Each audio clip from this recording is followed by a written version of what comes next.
Echeverry en el fondo es un técnico, es un experto en este asunto y hay muchas otras voces de técnicos que deben primar sobre la batalla de todos los días de la polarización política en este país. Uno de ellos es Daniel Castellanos, economista, asesor del Ministerio del Interior. Doctor Castellanos, muchísimas gracias por estar en 6am. Buenos días. Muy buenos días a todos ustedes, les agradezco muchísimo esta llamada. Usted está, me imagino, del lado de los que ven virtudes en este acto legislativo. ¿Qué es lo realmente positivo y valioso que va a quedar para el país si se convierte en realidad?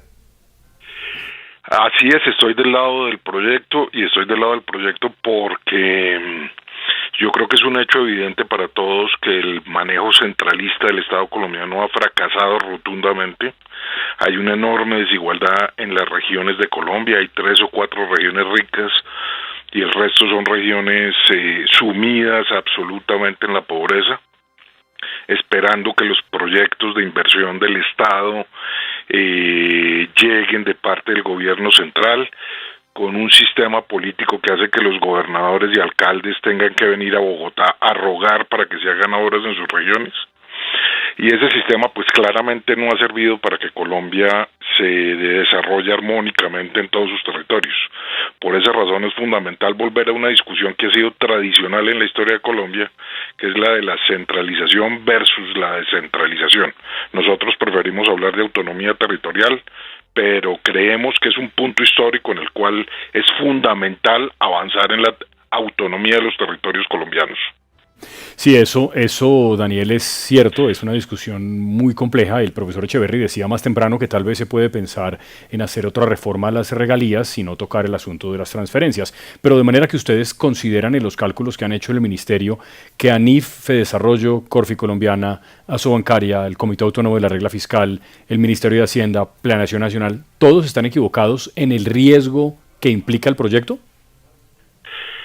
Yo diría que sí, y pues entiendo, y comenzando por mi buen amigo el doctor Echeverry, que están haciendo una lectura por lo menos incompleta de lo que se está proponiendo. Y voy a tratar de explicar cuál es el problema de manera muy sencilla. La idea es un proyecto que tiene 2 partes. De una parte se pasan recursos que hoy son de la nación, se pasan a los territorios. Esa es una parte del proyecto. La segunda parte del proyecto es que se pasan competencias, es decir, responsabilidades de gasto de la nación a los territorios. Infortunadamente esa segunda parte se tiene que discutir en una segunda fase, en una ley de competencias. Y entonces si uno interpreta que solamente la primera parte es la que se va a poner en práctica, es decir, la parte de que se van a pasar recursos solamente de la nación a los territorios, pues evidentemente a todo el mundo le tiene que dar que la nación quiebra. Pero si uno pasa no solamente recursos, sino también responsabilidades de gasto, el efecto fiscal que todos ellos están denunciando es simplemente inexistente. Entonces uno tiene que mirar integralmente la propuesta para darse cuenta de que no tiene costo fiscal y de que el argumento fiscal está siendo utilizado es para oponerse a la descentralización. Es un argumento que utiliza el miedo fiscal para impedir que Colombia se descentralice o adquiera mayor autonomía territorial. Luis Enrique, adelante, lo escucha el doctor Daniel Castellanos. Doctor Daniel, ayer el Comité de la Regla Fiscal, que usted lo conoce a la perfección, advirtió que para implementar este modelo, tal como se tramita en el Congreso de la República, se van a requerir 3 reformas tributarias, que eso es inviable fiscalmente.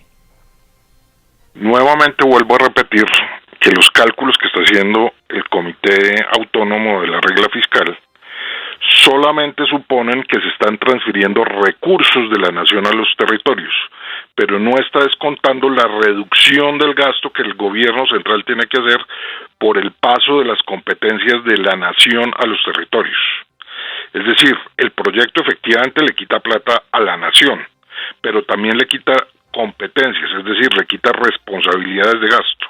Entonces, la idea del proyecto es que si yo le quito un peso a la nación en ingresos, le tengo que quitar un peso de gasto a la nación y por lo tanto el impacto fiscal es 0. El resultado sí es claramente que el Estado central se adelgaza, pero eso no crea un déficit fiscal. En cambio, si como el Comité Autónomo de la Regla Fiscal y muchas otras entidades han hecho las cuentas, es diciendo, no es que nos van a quitar ingresos, pero no mido o no cuento los efectos sobre los gastos, entonces se crea esa supuesta crisis fiscal de la cual están hablando. Hay que hacer el análisis completo, quite los ingresos y quite los gastos. Si no quitan los gastos, pues entonces esa crisis fiscal sería verdad, pero no están teniendo en cuenta la integralidad del proyecto de acto legislativo. Estamos hablando con el asesor del Ministerio del Interior, el doctor Daniel Castellanos, economista. Es un tema fundamental para el país, que son las regiones. A ver, doctor Castellanos, otra cosa que la gente dice, no, es que esto lo están haciendo para una cuestión política y politiquera de ahora. Lo que yo entiendo es que esto es gradual, que se tardará 10 años, pero además va a necesitar de una ley donde además de todo se transfieran también competencias a los entes territoriales. Así es, eso es fundamental, es fundamental. Vuelvo a repetir, el proyecto de acto legislativo tiene dos componentes fundamentales. La reforma del SGP, que es una reforma de cómo se distribuyen los ingresos de la nación.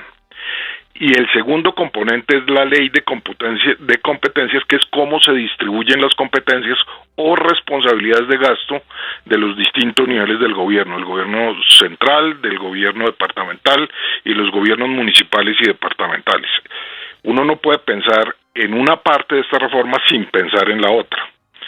Y es muy importante darse cuenta de los plazos que se están considerando. El proyecto de acto legislativo concibe que el Congreso de la República tendrá 2 años para discutir esa ley de competencias, porque entendemos que esa ley de competencias va a ser la discusión más importante sobre la conformación del Estado colombiano en buena parte de la historia del Congreso Nacional. Sin lugar a dudas, esa será una ley de suprema importancia para Colombia. Es repensar las funciones del Estado para hacer que el Estado sea más eficaz. Entonces damos 2 años para que se discuta esa ley, y después de discutir esa ley, damos 10 años para que se implemente. Entonces, aquí no hay ningún apresuramiento, hay una enorme gradualidad, estamos dejando tiempo para que se discutan y se implementen esas cosas. Es el tiempo necesario para que el país dé una discusión que durante décadas ha tratado de evitar, que es la discusión de la descentralización. La Constitución de 1991 hizo la promesa de la descentralización, pero esa promesa ha sido burlada sistemáticamente, por lo menos a través de 2 actos legislativos. Entonces nos dijeron que este iba a ser un país descentralizado, pero lo recentralizamos. Y lo que estamos diciendo es volvamos a la promesa de la Constitución de 1991 de que por lo menos el 46.5% de los ingresos de la nación iban a ser transferidos a los territorios.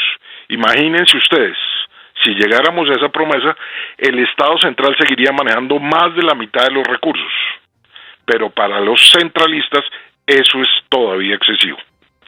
Doctor Castellanos, yo se lo planteo de la siguiente manera.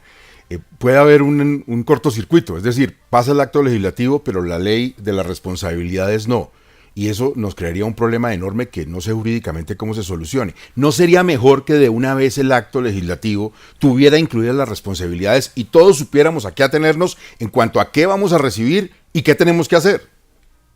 Eso es cierto, eso es un riesgo que existe y es un riesgo que hemos tratado de cubrir de la siguiente manera.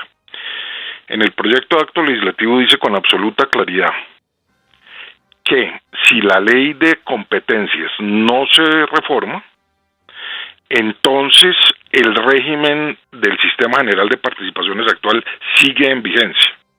Es decir, que es una condición necesaria para modificar el Sistema General de Participaciones que la ley de competencias se apruebe.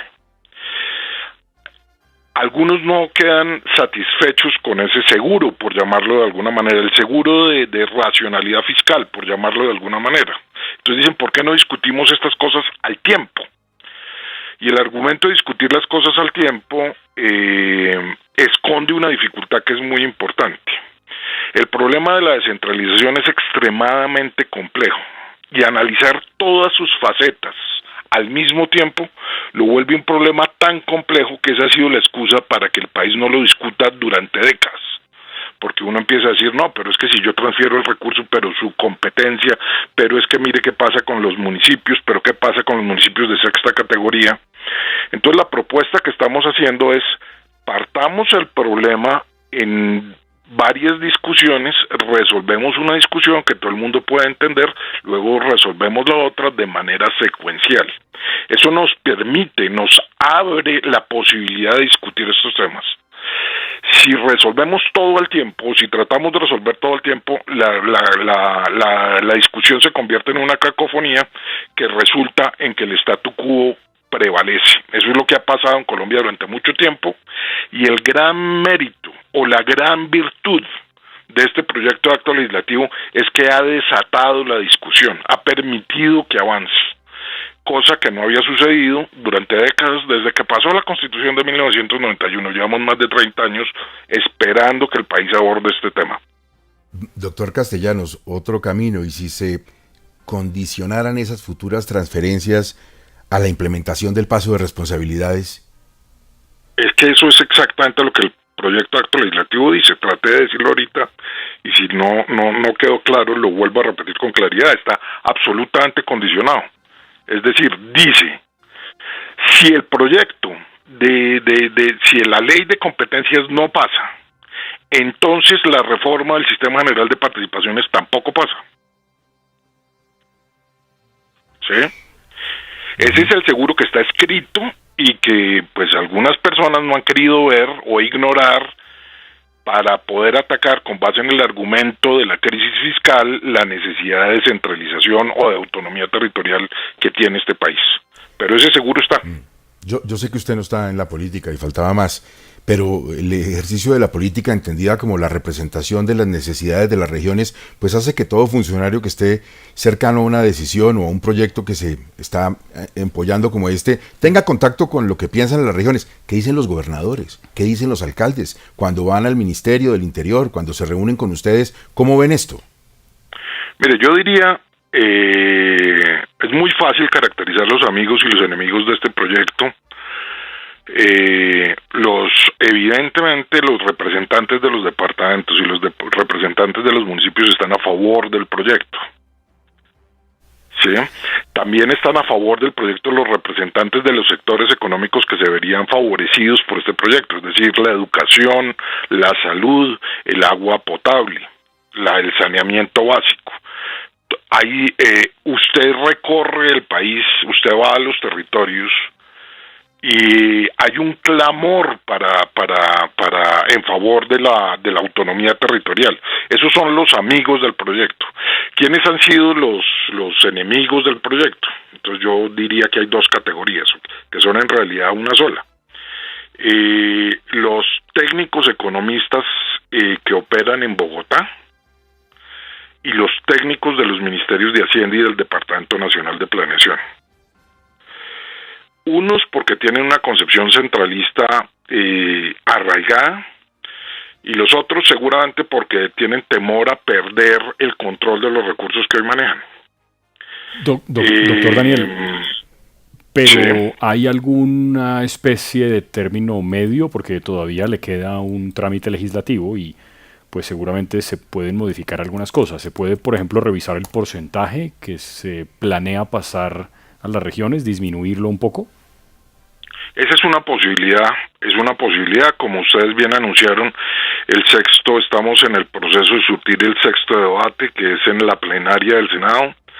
Es posible que haya una negociación en el sentido de que se rebaje un poco la promesa de la Constitución del 91 de llegar al 46.5% de los ingresos corrientes de la nación, y ese porcentaje se reduzca a lo que se llegue a acordar, si es que ese es uno de los mecanismos de negociación.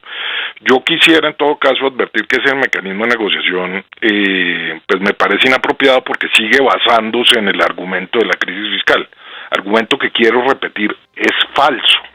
No es cierto que este proyecto induzca una crisis fiscal. Entonces, por lo tanto, reducir el 46.5% es llegar a un acuerdo que limitaría el grado de devolución de autonomía que le daríamos a los territorios. Pero si ese es el costo que se tiene que pagar para avanzar un poco en el camino de la autonomía territorial, pues ahí sí las discusiones políticas priman sobre las consideraciones técnicas. Doctor Castellanos, pues importantísimo escucharlo y tendremos muchas más voces aquí en 6 AM más adelante, no solamente hoy quiero decir, sino en los futuros días, para entender que es un problema muy importante, el de los dineros de las regiones. Y créame que yo creo que lo que todo el mundo quiere es que no vivamos un episodio como el de transferencia de regalías, que terminaron las platas en la politiquería, en bolsillos particulares y no en las grandes obras que necesitaba el país. Muchísimas gracias, doctor Castellanos. A ustedes muchísimas gracias por la atención que me han brindado. Les agradezco mucho porque este es un debate de crucial importancia para el país.